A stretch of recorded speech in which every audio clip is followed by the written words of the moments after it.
ये passion pro का suspension है, इसमें बूस्ट जाएगा अभी प्रेशर से। अभी हम लोग प्रेशर द्वारा इसको निकालेंगे।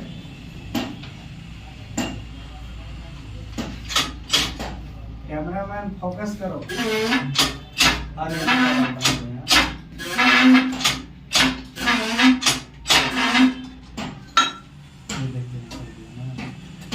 ये निकल गया है पुराना वाला।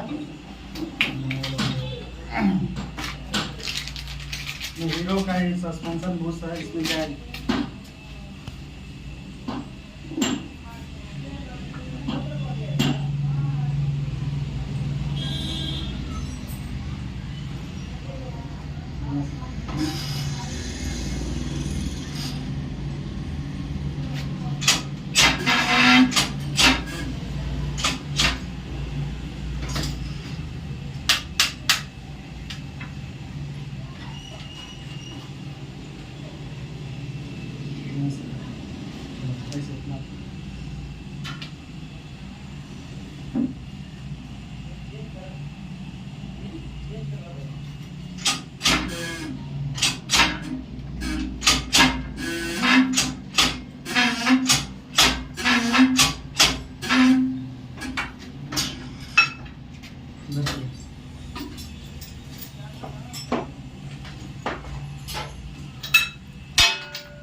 फाइनली हो गया बना।